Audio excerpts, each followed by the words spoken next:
Alhamdulillah, Alhamdulillah, Alhamdulillah.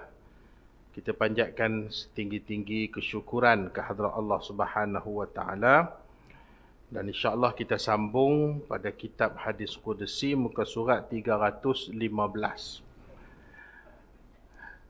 Mudah-mudahan, kata pengarang kitab, kita juga diberikan dorongan dan kekuatan hati untuk menuju ke sana pada suatu hari nanti.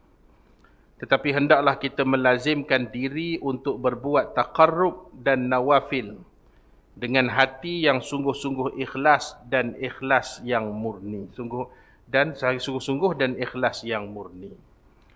Tuan-tuan yang dirahmati Allah, masih lagi membincangkan hadis yang ke-135 yang di mana Allah Ta'ala menyatakan bahawasanya orang-orang yang mendekatkan dirinya kepada Allah dengan menjalankan ibadat-ibadat nawafil, maka nescaya Allah Ta'ala akan mencintai mereka. Maka bagaimanakah Allah Ta'ala memberikan atau mencurahkan cinta dan kasihnya kepada hamba yang dipilih tersebut? Iaitulah dengan Allah menjadikan dia orang-orang yang senantiasa memelihara seluruh anggota-anggotanya, sehingga anggota-anggota tersebut digunakan pada perkara-perkara yang disukai oleh Allah Subhanahu wa taala. Namun begitu, kata pengarang kitab, seperti yang kita bacakan pada kuliah semalam, untuk sampai kepada tingkatan ataupun tahap yang sedemikian bukanlah satu perkara yang mudah. Tetapi tidak mustahil selama mana seseorang hamba itu mempunyai keazaman yang kuat dan keikhlasan dalam nak melaksanakan taqarrubnya dan segala ibadah-ibadah nawafilnya, maka nescaya tidak mustahil bagi seseorang untuk mencapai tingkatan tersebut. Namun, kata pengarang kitab, hati-hati. Ketika mana kita mampu untuk mencapai satu tahap ibadah sehingga kita dapat merasai kemanisan pada setiap ibadah yang kita lakukan, kata pengarang kitab, hati-hati jangan sampai diceritakan kepada orang, kerana nanti takut pula masuk ke dalam lembah sifat-sifat seperti riak, takabur, ujub dan sebagainya. Jadi kata pengarang kitab, seperti yang disebut tadi, mudah-mudahan kita juga diberikan dorongan dan kekuatan hati untuk sampai kepada tingkatan yang sedemikian, iaitulah mendekatkan diri kepada Allah dengan melaksanakan segala ibadat-ibadat nawafil, yakni ibadah-ibadah yang disunatkan ke atas kita. Selain itu, kata pengarang kitab, hadis Qudsi ini menjelaskan bahawa sebaik-baik amal dan bakti yang sangat disukai Tuhan ialah memberi nasihat kepada orang ramai kerana Allah Subhanahu wa taala. Di antara amalan yang sangat disukai oleh Allah, apa dia? Iaitulah nasihat. Nabi SAW bersabda, ad-dinun nasihah, agama itu adalah nasihat.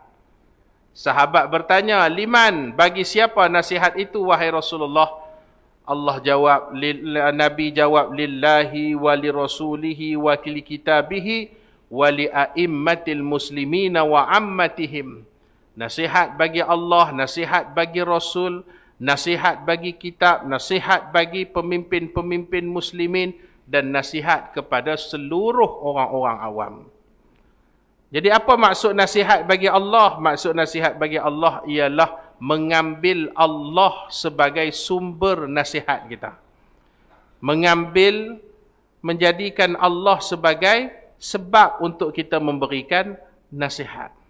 Kenapa kamu nasihat seseorang? Kerana apa? Kerana Allah. Wali rasulihi, mengambil ajaran-ajaran Nabi sebagai isi dalam kita menyampaikan nasihat kepada orang ramai. Wali kitabihi, dan mengambil apa yang terkandung di dalam kitab-kitab Allah supaya menjadi dalil dan petunjuk dalam kita memberikan nasihat. Jadi agama menganjurkan kita untuk saling nasihat menasihati. Wa tawasau bil haqqi wa tawasau bis sabri. Orang selalu baca wa tawasau bil haqq. Sau bukan sau, so. Wa tawasau bil haqqi. So. Huruf sad baris atas bunyi dia so. Jumpa dengan waw mati, dia jadi saw.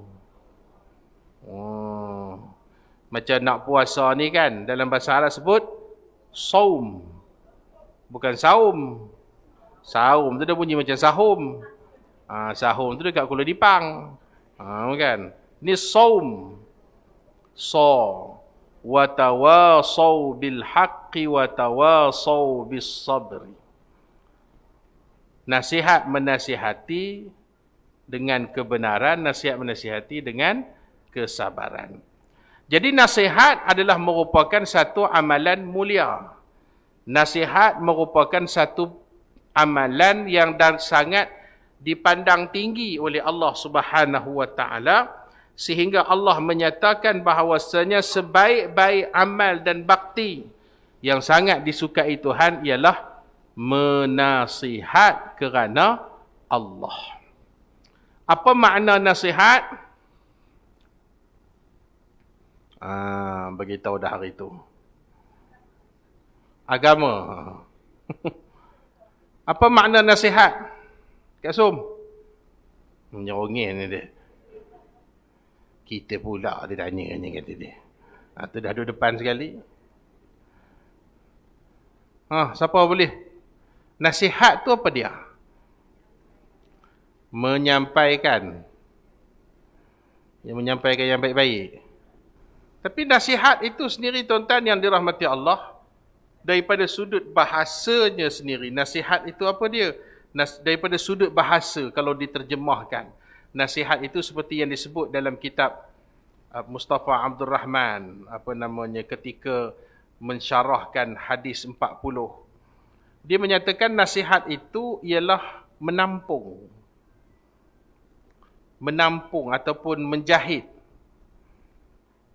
Menampal. Menampal bukan menampung. Menampal.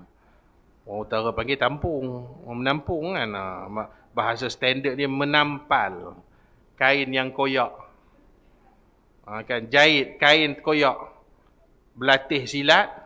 1, 2, 3, 4, koyak seluar. Kemudian terus pergi cari Cikgu Ros. Kat sini tak ada lah Cikgu Ros. Yang ada Kak Ros saja. Jadi pergi cari Cikgu Ros. Cikgu Ros lah kena jahit. Kan?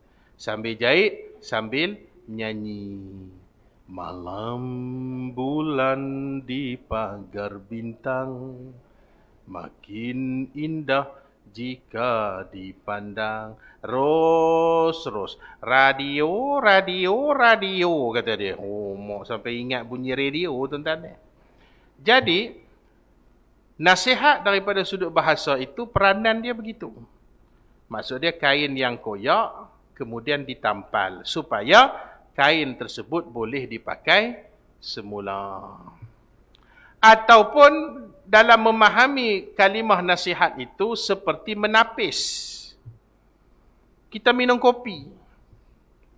Bancuh kopi. Maka kopi itu dia ada serbuk.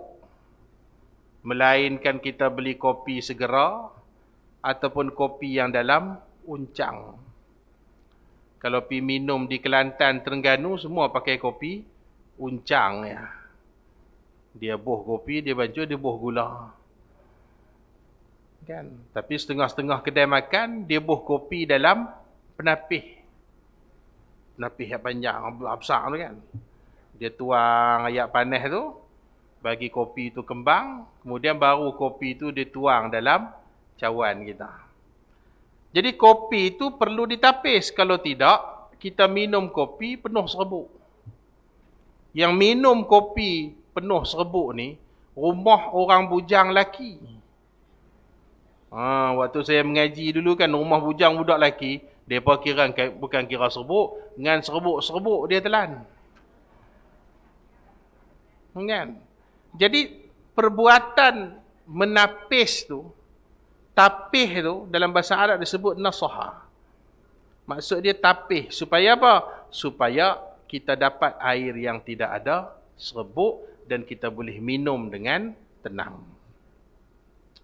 Jadi faham kita nasihat ini ialah kita melakukan sesuatu perkara, tak kiralah apa pun yang kita sebut, memberitahu, menjelaskan, menyampaikan, kan apa sahaja yang kita sebut tadi, tujuannya hanyalah satu, ialah untuk kebaikan. Menegur, contoh tak? Kita menegur seseorang. Niat kita apa? Untuk kebaikan. Kita memberitahu untuk kebaikan. Kita menyampaikan sesuatu untuk kebaikan. Maka itulah yang disebut sebagai nasihat. Kerana itu, agama, kata Nabi SAW, ad-dinun nasihah. Agama itu adalah nasihat. Kerana agama itu datang kepada kita, tujuannya apa? Tujuannya ialah untuk membetulkan segala kesilapan kita, yang hasilnya itu adalah kepada kebaikan. Sampainya agama kepada kita, betulkan balik. Betulkan balik cara pemikiran kita, betulkan balik cara perbuatan kita, cara bagaimana orang-orang bermuamalah. Islam, agama yang Allah Ta'ala turunkan melalui baginda Nabi SAW. Ketika mana orang-orang Quraisy ketika itu mereka bertuhan. Mereka percaya kepada Allah, tapi dalam masa yang sama mereka menyembah berhala.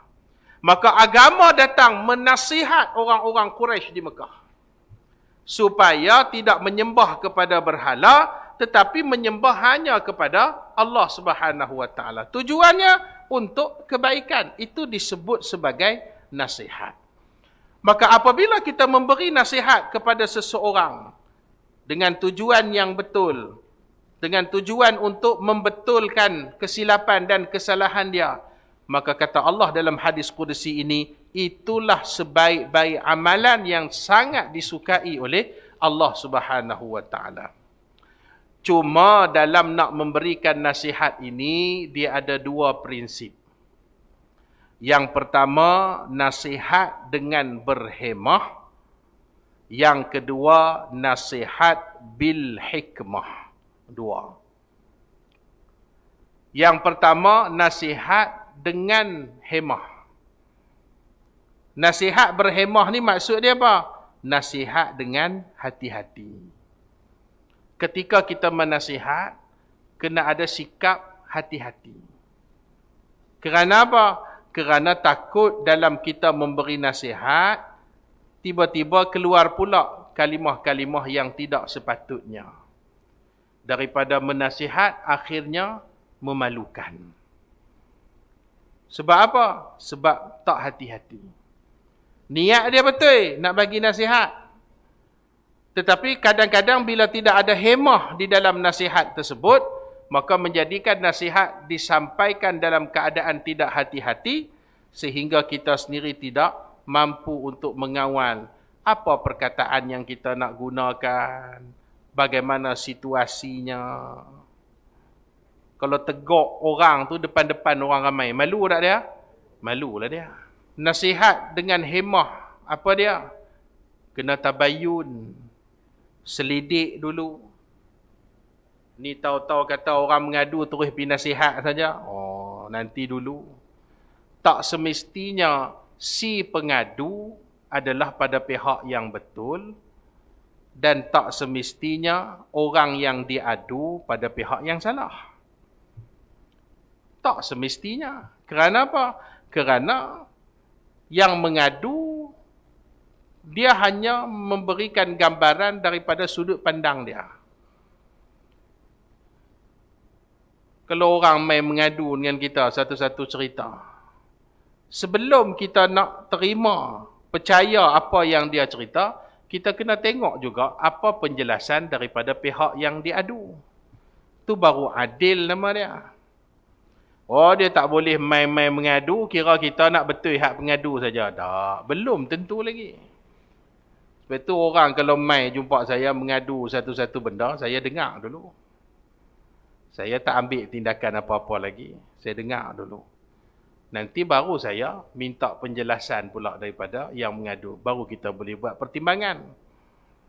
Jadi sebelum kita nak nasihat, dalam kita nak beri nasihat tu, kita kenalah tabayun dulu. Sebab kadang-kadang orang minta kita beri nasihat. Ustaz, saya minta Ustaz tolonglah. Dalam Ustaz ceramah sekali lagi kan. Saya nak minta Ustaz tolong sentuh dan tolong tegur sikit pada orang yang jenis tak suka main masjid ni. Dia main jumpa kita. Dia jemput kita main ceramah masjid dia, surau dia. Sebelum nak ceramah tu dia main jumpa kita. Kemudian dia minta, Ustaz, saya nak minta Ustaz balun sikit.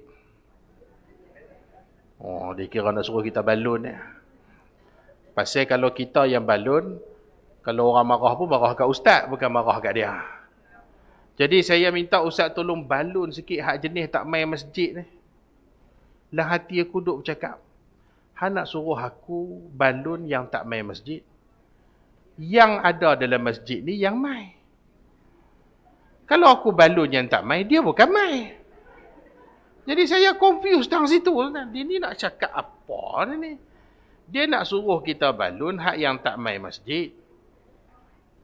Padahal kalau aku balun pun, yang kena balun tu tak main masjid pun.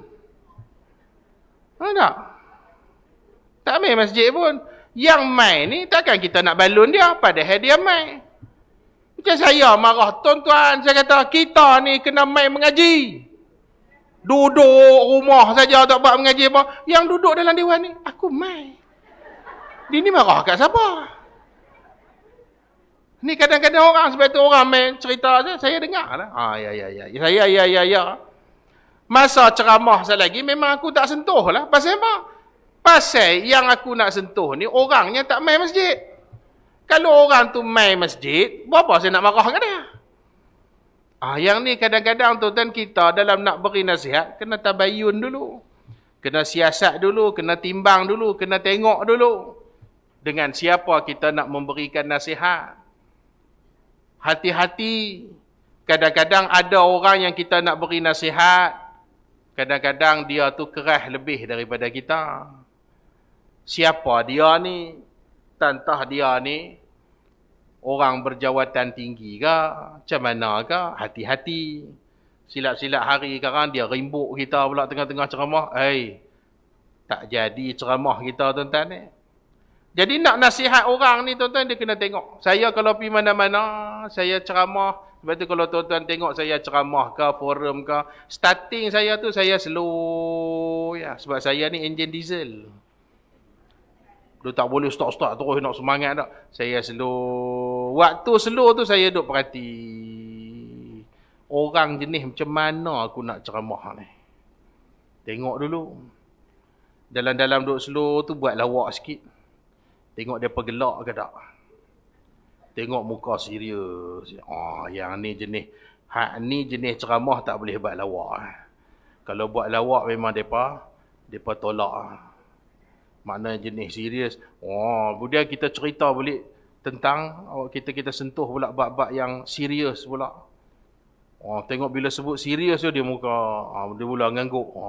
Makna ni geng-geng jihad fi sabilillah yang ni. Yang ini ceramah tak usah dia buat lawak. Tengah-tengah ceramah kalau kita buat lawak lah kata dia kata ni ceramah ke apa benda ni kata dia. Kena tengok juga.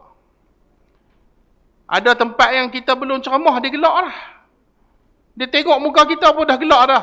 Yang ni boleh. Yang ni boleh bukan tengah-tengah ceramah nak buat lawak ke, nak apa benda ke. Sebab apa? Sebab ada orang sambut. Kalau tidak kita seorang-seorang buat lawak, kita seorang yang gelak menyudahnya. Nak nasihat orang ni kena tengok juga.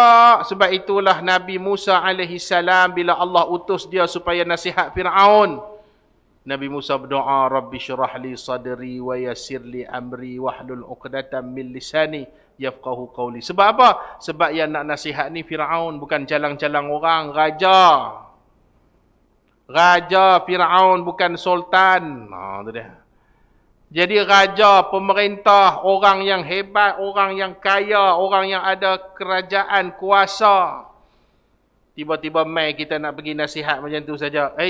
Tara Nabi Musa yang duk dengan Firaun daripada kecil pun merasa gugup ketika nak menyampaikan nasihat kepada Firaun.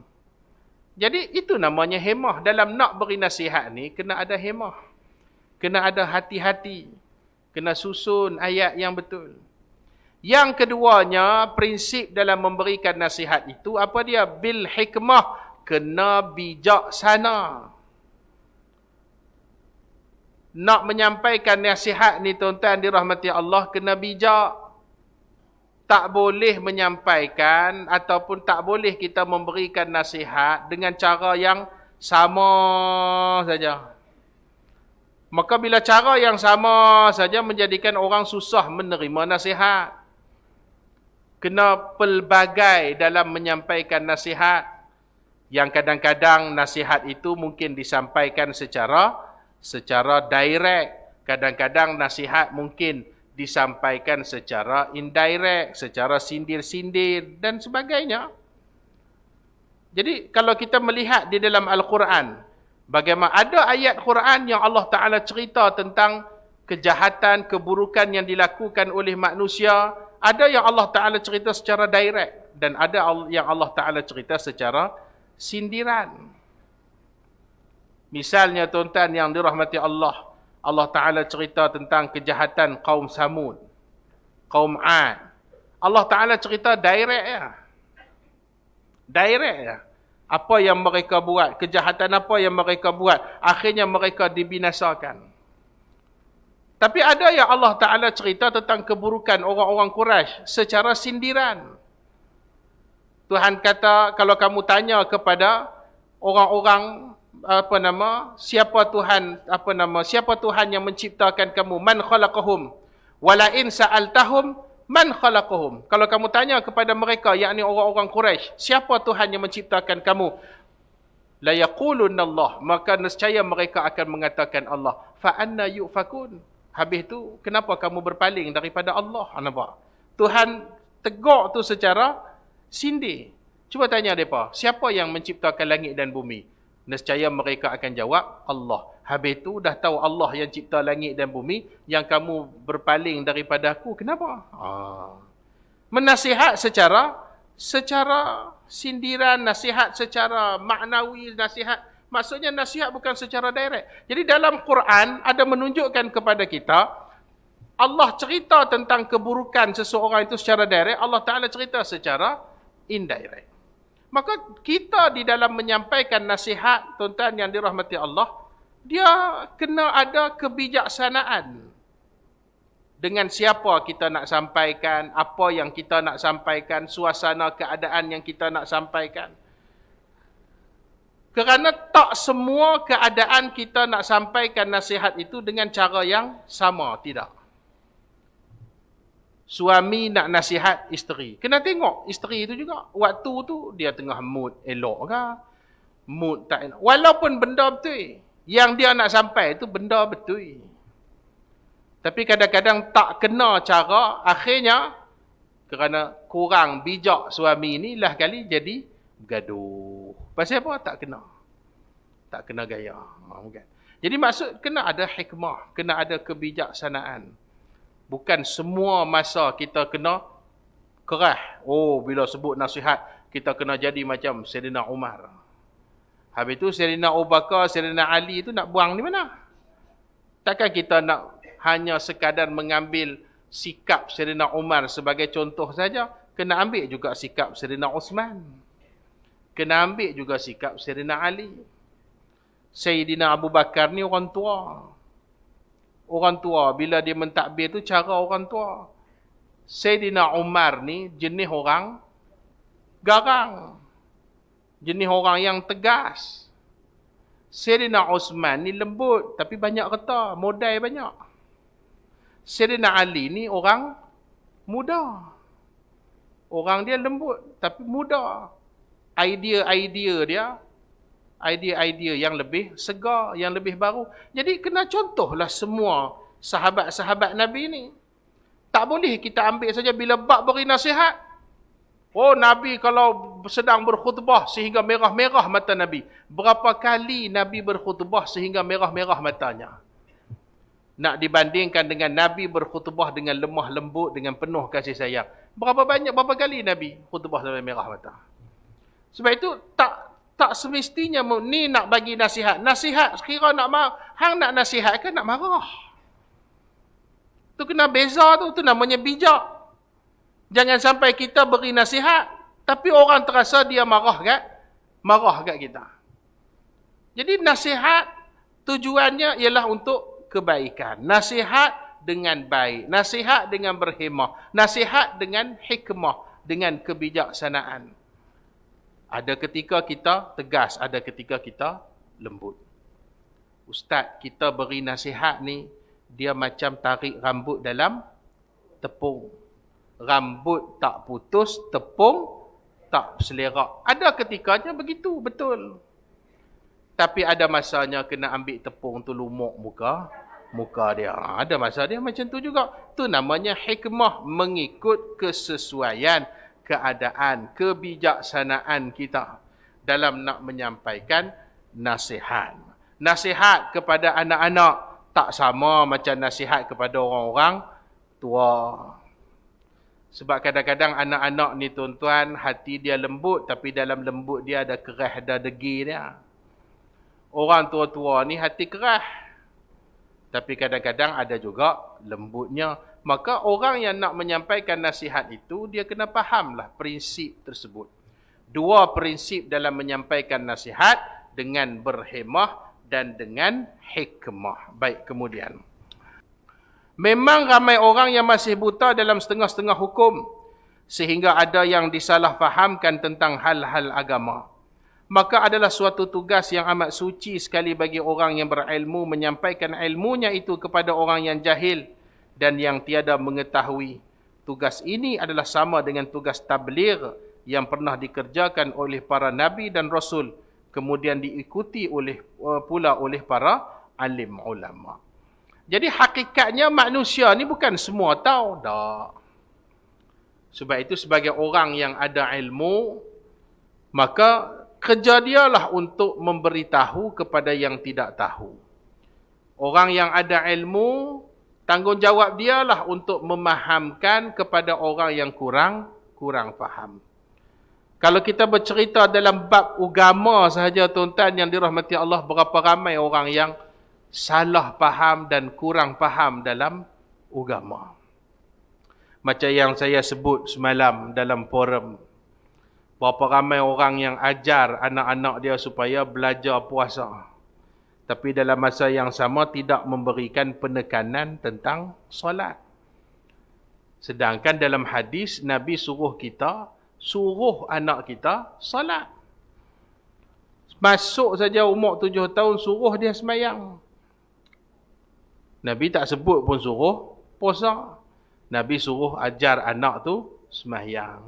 Sampai umur 10 tahun, masih lagi malas sembahyang, maka berhaklah si ibu ataupun ayah tu tadi merotan si anak tersebut. Tujuannya apa? Supaya nak cerita betapa pentingnya sembahyang. Hasilnya, orang yang sembahyang, dia pasti akan jaga puasa. Sebab apa? Sebab dia sembahyang. Dan orang yang puasa belum tentu dia jaga sembahyang. Tapi akibat daripada salah faham kita, maka akhirnya selaru. Akhirnya ada orang yang puasa tapi dalam masa yang sama tak sembahyang. Begitulah juga banyak benda-benda lain yang ada dalam agama yang kita kurang faham, salah faham ataupun tidak mengetahui dia. Dalam bab hutang sebagai contoh. Bila sebut hutang, kena bayar. Bila sebut hutang, kena bayar. Lari daripada membayar hutang, tak apa. Kod mana pun tetap kena bayar. Tak dapat bayar dekat akhirat, esok dia tak mau bayar dekat dunia, esok dia kena bayarlah dekat akhirat. Cuma mata wang dia tak samalah dunia dengan akhirat. Kalau dunia kita hutang ringgit Malaysia, esok akhirat kita hutang pahala. Kok mana pun kena bayar. Atas dunia kita boleh lari. Jenuh hantar surat sana, hantar surat sini. Haram dia tak layan. Tapi esok dekat akhirat, bila mana kita nak masuk dalam syurga, duk berasa dah banyak dah pahala, tiba-tiba malaikat kata apa? Nanti. Aku tahu hang banyak pahala. Tapi ada lagi hutang tak bayar, kata dia. Api cari balik siapa yang hang hutang. Mai-mai balik, pahala pun dah habis lah. Pasal apa? Pasal bayar hutang. Jadi orang yang lari hutang atas dunia, ingat, dia takkan terlepas selama-lama dia. Maka dia lari hutang daripada dunia, esok dia kena bayar hutang dekat akhirat. Itu dia. Jadi, kadang-kadang kita dalam bab hutang, dalam bab memberi hutang, dalam bab meminta hutang pun berapa banyak kita yang masih lagi tak faham. Ada orang yang menghalalkan hutang. Tak apa, saya halalkanlah. Dia hutang saya tu dulu adalah kot. Hari tu kata dia nak mula berniaga. Minta tolong saya pun bagilah hutang. Tapi tengok macam tak boleh bayar, saya pun halalkanlah hutang tu tadi. Alhamdulillah, bagus kamu ni halalkan hutang dia. Tapi itulah, kadang-kadang bila kita dah tolong tu, dia bukan ingat kat kita. Dah halal sudah. Tak payah nak merepek apa lagi dah. Kamu kata dah halalkan hutang tersebut, sudah. Esok di akhirat, kamu dapatlah imbuhan daripada hutang yang kamu halalkan tersebut.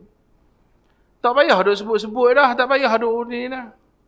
Dulu dia tu ada hutangku, tapi aku dah halalkan dah. Habis satu kampung dia cerita. Tak guna juga. Ada pula hal jenis dia kata apa? Dia kalau dia bayar tu, saya terimalah. Tapi kalau dia tak bayar tu, kira halal lah. Tak halal ke tak ni?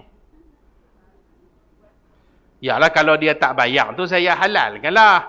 Tapi kalau dia bayar tu saya tak halal ke tak? Kalau dia bayar. Ni ustaz faham-faham ni. Kalau dia bayar. Panjang sama yak tu. Kalau dia bayar, saya terima. Kalau dia tak bayar, saya halal lah. Jadi saya tanya dia, dok sekarang ni dah halal ke belum? Belum lah. Hang tu cakap lah belum halal lagi. Apa masalahnya? Dia nak juga kata dia halal tu. Dia nak kata juga yang dia dah halalkan. Padahal dia belum halalkan. Dia ada syarat dia kalau dia nak halalkan. Apa dia kawan tu tak bayar? Jadi maknanya dia belum halalkan. Tu kena faham tu. Ini kadang-kadang benda-benda yang kita salah faham. Dia kono sana, dia kono sini. Lah kali kita pening bala. Dan banyak lagi benda-benda yang ada dalam agama yang kadang-kadang manusia dia jadi salah faham dalam ibadat, dalam muamalat dan sebagainya. Maka orang-orang yang ada ilmu, maka wajiblah dia menyampaikan nasihat, menyampaikan agama kepada orang-orang yang kurang faham tersebut. Bukan hanya, tetapi orang yang menyampaikan ilmu itu mestilah benar-benar tahu akan apa yang disampaikannya. Bukan hanya setengah masa atau baru berkenal-kenal sahaja, sudah mahu berlagak pandai. Ini adalah sangat berbahaya sekali. Sebab dikhawatiri apa yang disampaikannya nanti itu salah atau keliru. Sehingga bukan yang betul yang disampaikan, malah yang tidak betul. Dan kita pula yang nak menyampaikan agama, kita dululah yang kena faham apa yang betul. Ni kalau bab tegur orang ke, dia nombor satu. Bila orang tanya balik yang betul lagu mana, dah tak boleh nak jawab.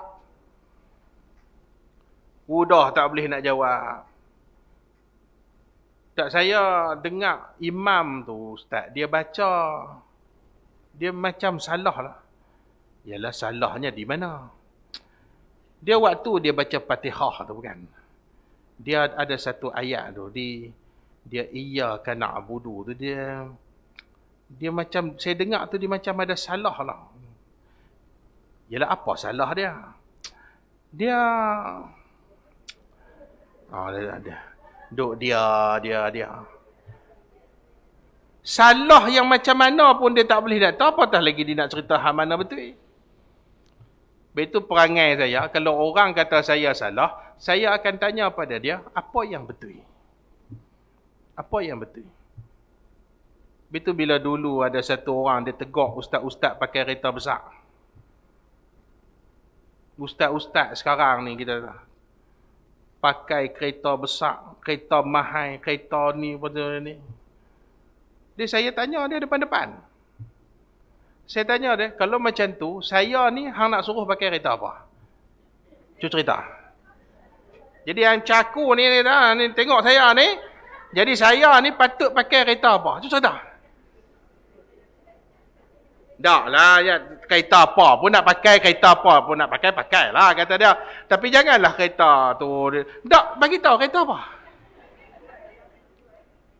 Jadi maksud dia, orang ni ada sebahagian daripada manusia, dia hanya tak senang dengan apa yang ada pada orang. Menjadikan dia mula nak komplain, dia mula nak mengadu. Tapi lah masa yang sama dia sendiri pun tak tahu apa benda dia bercakap. Dia nak kata orang tak betul. Soal dia tahu ke benda tu betul ke tak? Dia kena timbang dulu. Kena tengok betul ke apa benda. Contoh silap-silap aku yang tak betul. Macam kita tengah duduk semayang, tiba-tiba makmum belakang tegak. Imam baca salah contoh. Rupa-rupanya hak yang tegak tu yang salah, kita pun tak tahu. Jadi, dalam nak memberikan nasihat, dalam nak menyampaikan agama, maka orang yang nak menasihat itu terlebih dahululah kena faham dia tentang agama. Supaya jangan apa yang dia sampaikan itu tiba-tiba salah pula. Apa yang dia sampaikan itu tiba-tiba tak betul. Kerana apa? Kerana apa yang dia tahu pun hanyalah sebahagian sahaja. Itu yang lagu orang duk menyanyi tu kan. Baru 2 minggu ikut usrah, tiba-tiba mufti punya fatwa pun dia tolak. Amboi kata dia. Kan? Baru masuk usrah 2 minggu, lah kali fatwa mufti pun dia tolak. Ni kadang-kadang yang ni kita tak mau. Baru mengaji sat, habis semua orang tak betul belakang. Ni tak betul. Patutnya ilmu tu diperkasakan, difahami. Maka barulah kita sampaikan ilmu kepada orang-orang yang lain. Maka menerimalah ia dosanya yang berat sekali, bukan hanya dosa pada dirinya semata-mata, bahkan semua dosa orang yang menurutnya pula. Bila mana kita sampaikan ilmu dan ilmu tu pula salah, berdosa tak? Berdosa. Tiba-tiba ada orang ngikut pula. Tu yang ku heran dalam dunia ni tak.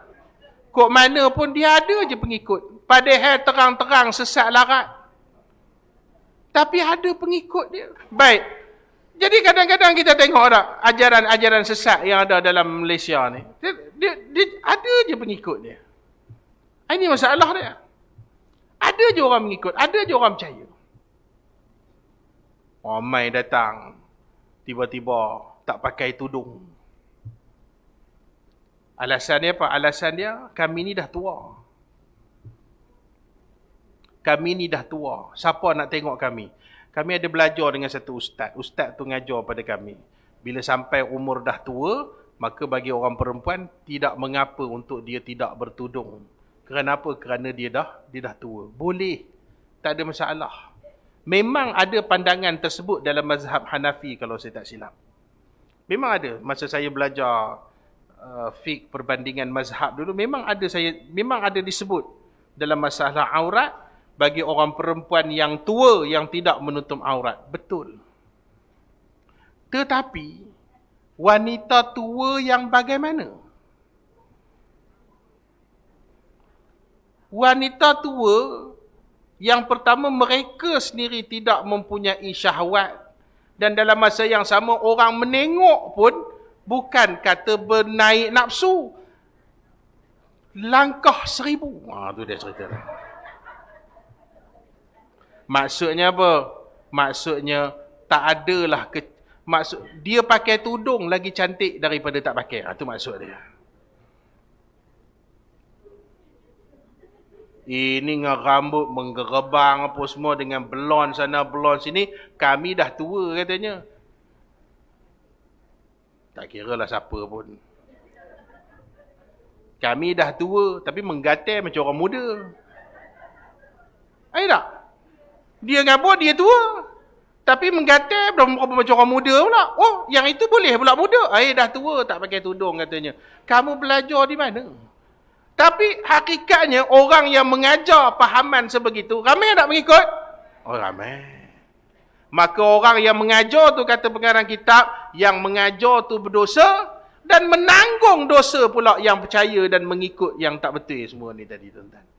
Sebab itu nak mengajar biar cara betul. Kan? Orang lelaki pakai celak. Sunnah Nabi pakai celak. Betul tak Nabi pakai celak? Betul. Tapi Nabi pakai celak waktu nak tidur.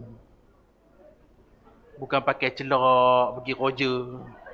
Hitam mata. Lain macam sunnah ni. Ini sunnah Nabi katanya pakai celak. Udah rupa orang perempuan pula pakai eyeliner pula. Nabi pakai celak waktu tidur. Sebab itu Nabi kata celak itu mencerahkan mata. Waktu nak tidur pakai. Nabi tidur. Yang kita pakai siang-siang hari pergi ke kedai. Nak pergi beli telur orang kedai tengok. Ini black metal pula apa benda pula datang beli telur pula ni. Maksud dia apa? Maksud dia kenalah faham betul-betul sebelum kita nak menyampaikan. Ini adalah suatu peringatan bagi orang-orang yang suka menonjolkan diri sebagai ahli pidato yang dikenal. Sedang ilmunya masih cetek, pelajarannya masih belum sampai ke mana-mana. Sebab itu hati-hati dalam nak menyampaikan sesuatu. Sebab itu saya, bila mengajar, tuan-tuan dirahmati Allah, saya lebih suka ikut apa yang kita baca pada buku kita. Nama kata nak mandai-mandai, tidak. Tak ada ilmu pun kalau saya nak memandai-mandai. Cuma hanya menakalkan daripada kitab yang kita baca. Memindahkan daripada kitab kepada tuan-tuan dirahmati Allah. Itu sahaja yang saya berani buat. Lebih daripada itu saya tak berani sebab tak ada ilmu. Kelak apabila ditanya orang tentang sesuatu hukum, difatwakannya sahaja menurut hawa nafsu tanpa beralaskan hukum dan ilmu yang benar. Jadilah ia sesat lagi menyesatkan. Ilmu tak ada, tiba-tiba nak cerita dalam bab agama. Bila orang tegak filem dia, tak betul. Ada unsur-unsur mempersendakan agama. Filem dia tak betul. Boleh memberikan image yang buruk pada agama. Bukan main bagi alasan. Saya tidak merasakan apa yang kita buat itu merupakan satu perkara yang boleh memberikan dan menggugat kestabilan agama dan sebagainya. Itu kamu rasa. Agama kata apa? Bukan semua benda boleh dibuat-buat main. Kalau dalam bab ibadat itu pun tak boleh dimain-mainkan, apatah lagi perkara yang boleh menggugat akidah kita. Semayang pun tak boleh berlakon. Haji pun, umrah pun tak boleh berlakon. Rakam waktu sembahyang, itu boleh. Tapi nama kata berlakon sembahyang, itu haram. Sebab sembahyang ni bukan benda-benda main-main. Sembahyang ni ibadah.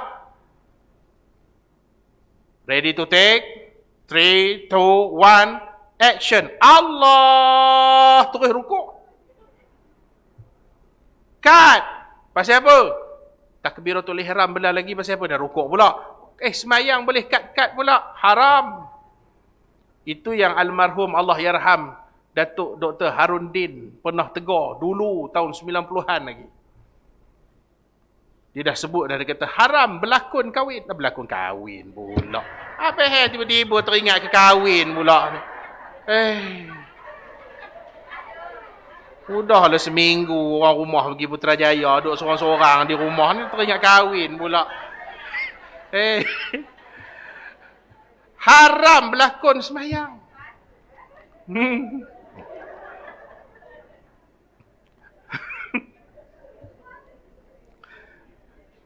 Aku tengah serius ni tiba-tiba jadi. Jadi maksud dia tuan-tuan, Kalau dalam bab ibadat pun ada yang dilarang kita buat. Nak buat tengah duk tawaf. Berlakon pula. Ready, action. Labbaik Allahumma labbaik berlakon. Apa hukum dia? Haram, tak boleh. Tapi kamu nak tawaf, pergi tawaf. Nanti kameraman rakam. Itu tak apa. Sebab apa? Dia tengah tawaf. Kita rakam. Macam orang kita tengok rakam, kita tengok siaran langsung sembahyang jemaat, sembahyang tarawih lah. Apa begitulah. Ibadat pun bukan semua yang boleh dilakonkan. Apatah lagi benda yang boleh menggugat akidah, mempersoalkan agama dan sebagainya. Tapi bila tanya pada orang yang tak erti, dia akan jawab apa? Saya merasakan. Dia kira rasa dia. Tetapi dia tidak melihat apa pandangan agama. Yang ni yang menjadi hati-hati. Di zaman ini ramai kita lihat orang yang seumpama ini. Sehingga mereka menyebabkan ramai orang yang terkeliru mengenai sesuatu masalah dan hukum. Lalu mereka pun menyebarkan kepada yang lain. Hati-hati tuan-tuan dirahmati Allah. Kesesatan mungkin datang daripada aliran-aliran pemikiran daripada luar.